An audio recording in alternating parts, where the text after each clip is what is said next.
Hi, this is value updates YouTube channel. நம்ம இந்த channel மூலயமா சட்டம் அறிந்து கொள்வோம். இன்றைக்கி என்ன பார்க்க போகிறோம் அப்படின்னு பார்த்தீங்கன்னா, விவாகரத்து இல்லாமல் திருமணம் செய்வது சட்டபூர்வமானதா? அதாவது ஒரு தம்பதியை திருமணம் ஆனதுக்கப்புறம் திருப்பி இன்னொரு திருமணம் ஆணோ பெண்ணோ வேறொரு திருமணம் செய்வது சட்டபூர்வமானதா இல்லை சட்டத்திற்கு எதிரானதா அப்படின்னு சொல்லி நம்ம பார்க்க போகிறோம். அப்படி நம்ம பார்க்கும்போது சட்டம் என்ன சொல்லுது அப்படின்னு பார்த்தீங்கன்னா, ஒரு திருமணம் செய்த பின்பு விவாகரத்து செய்யாமல் இரண்டாவது திருமணம் செய்தால் அது சட்டத்திற்கு எதிரானது அப்படின்னு சொல்லுது. அது இந்திய தண்டனை சட்டத்தின் கீழ் ஆணோ பெண்ணோ இரண்டாவது திருமணம் விவாகரத்து செய்யாமல் செய்தால் குற்றமாக கருதப்படுது. அது என்னன்னு சொல்லி பார்த்தீங்கன்னா, செக்ஷன் 494 அப்படின்னு சொல்லி ஒரு செக்ஷன் இருக்குது. அந்த செக்ஷன் பிகாமின்னு சொல்லுவாங்க. அந்த செக்ஷனில் தண்டனை வழங்கப்படும். அந்த செக்ஷனில் தான் ப்ரொசீடிங்ஸ் போகும்.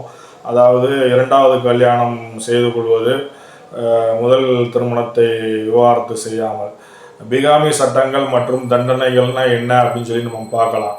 விவாகரத்து இல்லாமல் இருவரது திருமணம் அல்லது இரண்டாவது திருமணம் சட்டவிரோதமானது மற்றும் சட்டத்தால் தண்டனைக்குரியது என்று வெவ்வேறு சட்டங்களுக்கு கீழ் வெவ்வேறு பிரிவுகள் தெளிவாக கூறுகிறது.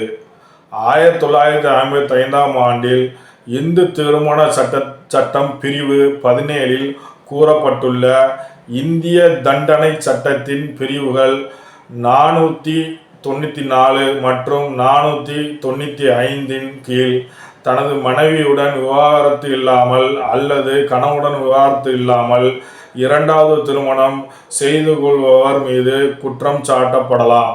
இது தடை செய்யப்பட்ட உறவாக இருப்பதால் அந்த நபரின் பெயரில் இது ஒரு கிரிமினல் குற்றச்சாட்டு மற்றும் குற்றமாக கருதப்படுகிறது. மனைவி அல்லது கணவன் விவாகரத்து செய்யாமல் மறு விவாகரத்து செய்தால் இந்த இரு பிரிவுகள் கீழ் கடுமையாக கிரிமினல் குற்றம் நடவடிக்கை பாயும். இந்திய தண்டனை சட்டம் பிரிவு 494, அதுதான் பிகாமி. அதாவது இந்தியன் பீனல் கோட் 495 செக்ஷன். இது என்ன சொல்லுது அப்படின்னு சொல்லி பார்க்கலாம்.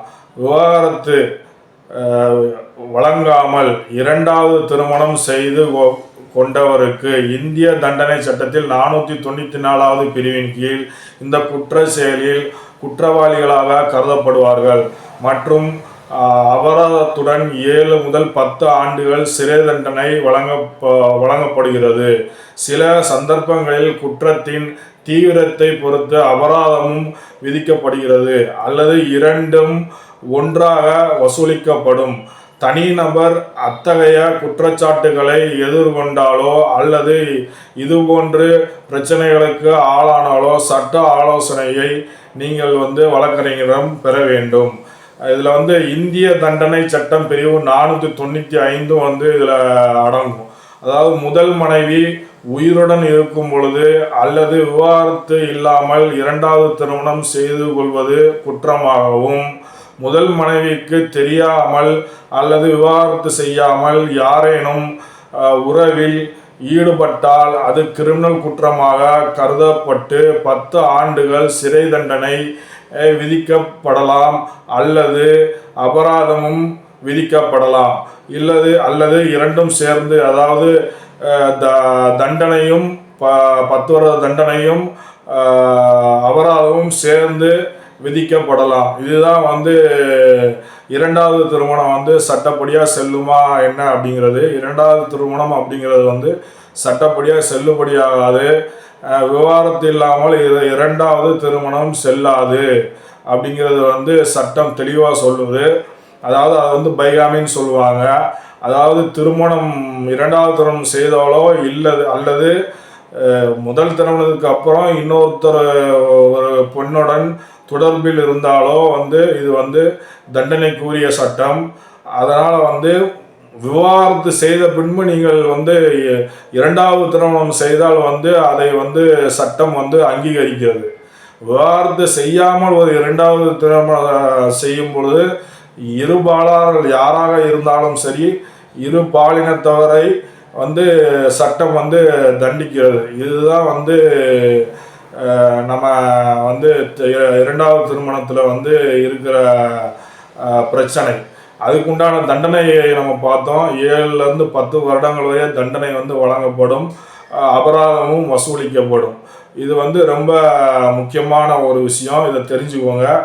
அதாவது திருமணம் பண்ணால் மட்டும் இல்லை, நீங்கள் முதல் திருமணத்துக்கு இருக்கும்போது இன்னொரு பெண்ணுடனோ இல்லை பெண் ஆணுடனோ வந்து உறவில் இருந்தாலே வந்து அது வந்து தண்டனைக்குரிய ஒரு குற்றம்தான், கிரிமினல் குற்றம் என்று இது வந்து கருதப்படுகிறது. நம்ம வந்து செக்ஷன் 494 என்னன்னு பார்த்தீங்கன்னா, marrying against during life time of husband or wife. Whoever having a husband or wife living, marrying in any case in which such marriage is void by reason of its taking place during the life of such husband or wife shall be punishable with imprisonment of either description for a term which may extend to 7 years and shall also be liable to fine.